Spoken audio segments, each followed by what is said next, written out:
علينا البدايه الموفقه هذه.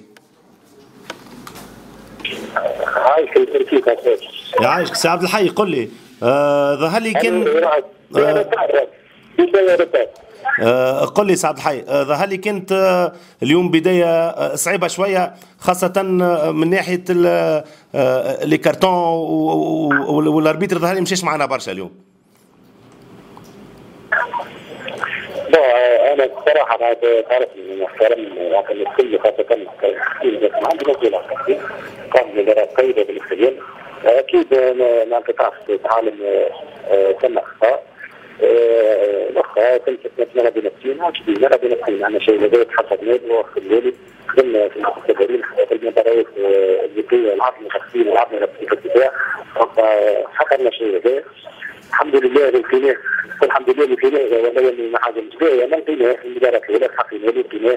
هذه من الحاجات الايجابيه اللي كانوا خارج تحاول باش تعطيه انت للسياسه الكل وهو تحاول باش يلقى الحلول تعطيناه السياسه هذه فعلا الحلول تفرق عليها. جات المباراه هذه مع تاريخ صراحه بكل امانه فريق ممتاز يلعب كره امريكا اللاتينيه احسن كما نقولوا نحن كره ليكا كثير.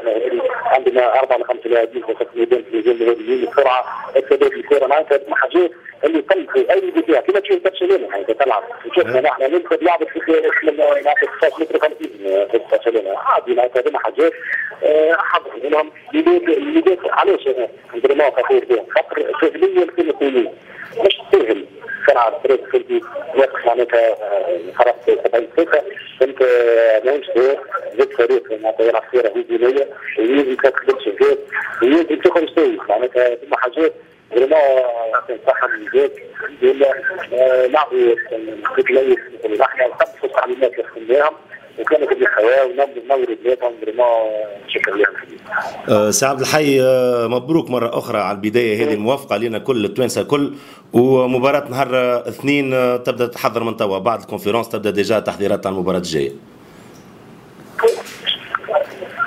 اي هنا بالصحه سواء بدايه في الاختيار قاعدين يعملوا في الباند بلاك معناتها ديجا في الخاص من المباراه الجايه قاعدين يحضروا لها مجهزه في الراحه معناتها في التمرين احنا حاضرين في الجايه ان شاء الله نكملوا عقلنا وليه معناتها نكملوا في الانتصارات ان شاء الله.